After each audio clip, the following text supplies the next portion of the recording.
உங்கள் இல்லங்களில் வந்து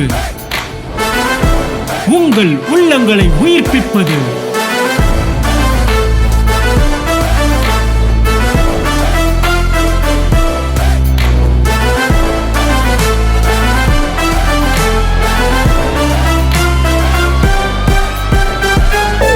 உங்கள் சேனல் டிஜே.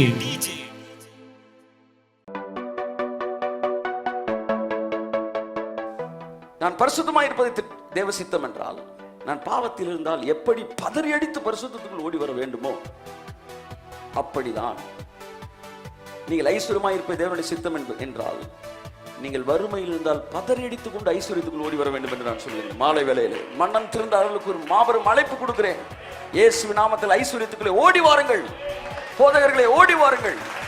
ஆமென். வறுமை பிரசங்கிகளே ஓடி வாருங்கள். இந்த மாலை வேளையில் உங்களுக்கு நான் ஒரு ஆல்டர் கால் கொடுக்கிறேன்.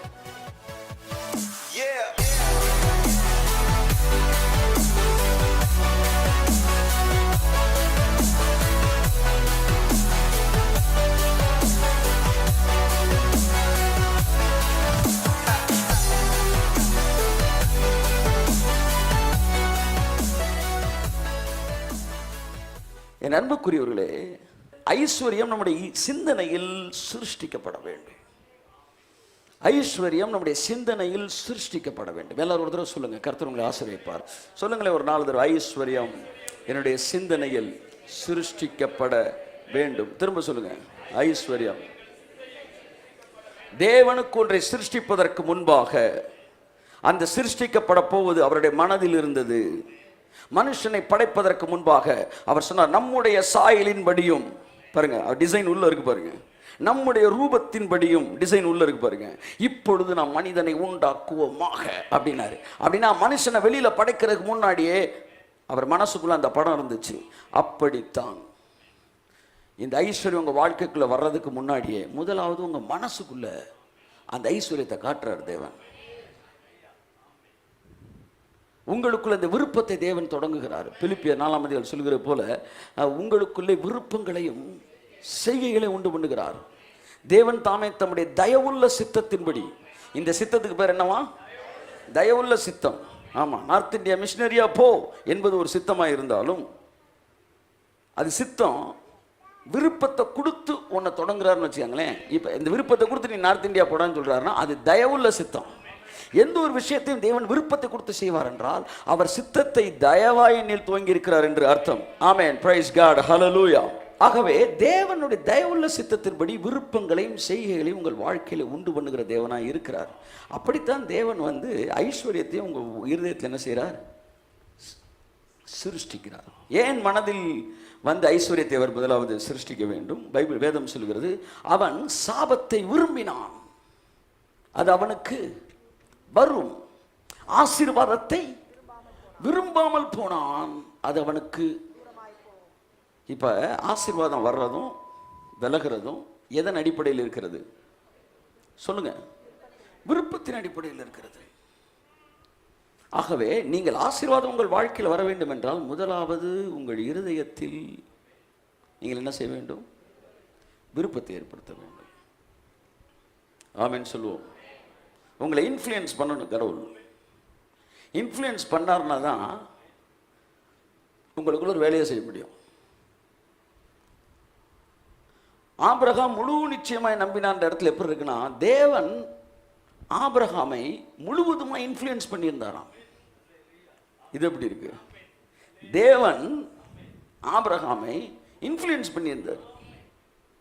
நீ அவர் இன்ஃப்ளூயன்ஸில் பேசிக்கிட்டு இருக்கிற, அவர் ஓவரா அவனை என்ன செஞ்சிருக்காரு? கன்வின்ஸ் பண்ணியிருக்கிறாரு. அதனால தான் அவரை நம்பி பேசிக்கிட்டு இருக்கிற என்பது போல ஆபிரகாமை கன்வின்ஸ் பண்ணி வச்சிருந்தாராம் தேவன். அதனால தான் அவன் வேதம் சொல்லுகிறது, ஆபிரகாம் தேவனை விசுவாசித்தான், தான் வயது சென்றவனாய் இருந்தும் தன் சரீரம் செத்து போனதையும் சாராளின் கர்ப்பம் செத்து போனதையும் அவன் கையை தருங்க ஒருத்தவர். ஆமென். விசுவாசம் என்பது என்ன? 4 பாயிண்ட் அந்த இடத்துல இருக்கு. முதல் பாயிண்ட், நம்புகிறதற்கு ஏதுவல்லாதிருந்தும் நம்பிக்கையோடு விசுவாசித்தான். What is faith? Hope against hope. I have hope against the hope of the world. இந்த உலகத்துக்கு ஒரு நம்பிக்கை இருக்கிறது. அந்த நம்பிக்கைக்கு எதிராக எனக்கு ஒரு நம்பிக்கை இருக்கிறது. கையை தட்டுங்க ஒரு ஆமென். கர்த்தருடைய ஆவியானவர்களுக்கு கிரியை செய்வாராங்க. இந்த உலகம் சொல்லுது இந்த வியாதி வந்தால் செத்துருவான்னு. அது நம்பிக்கை. என்னுடைய நம்பிக்கை அந்த நம்பிக்கைக்கு எதிரான நம்பிக்கை. ஸோ ஆபிரகாமுக்கு நம்புவதற்கு ஏதுவல்லாதிருந்தும் நம்பிக்கையோடு விசுவாசித்தான். வாக்குத்தத்தம் பண்ணினவர், அதை நிறைவேற்ற வல்லமை உள்ளவர். அல்லேலூயா சொல்லுங்க. நிறைய பேர் நினச்சிக்க வாக்குத்தத்தம் அவர் பண்றாரு, நம்ம அதை என்ன செய்யணும், நிறைவேற்றுன்றான். அவன் சொல்றான் தெளிவா, வாக்குத்தத்தம் பண்ணினவரே அதை நிறைவேற்றுவதற்கு வல்லவராய் இருக்கிறார். ரிவர்ஸ்ல வாங்க. எது தன்னால முடியுதோ அதைத்தான் அவர் செய்யறாரு, அதைத்தான் அவர் சொல்றாரு. சொல்லிட்டு திணற தேவன்லாம் கிடையாது. எது முடியுமோ அதை சொல்றாரு. ஆமென் சொல்லுங்க.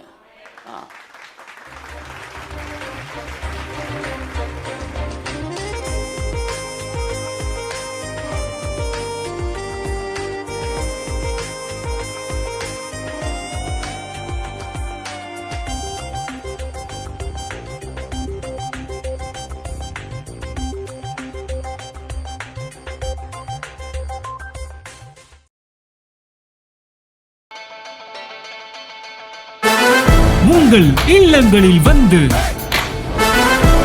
உங்கள் உள்ளங்களை உயிர்ப்பிப்பது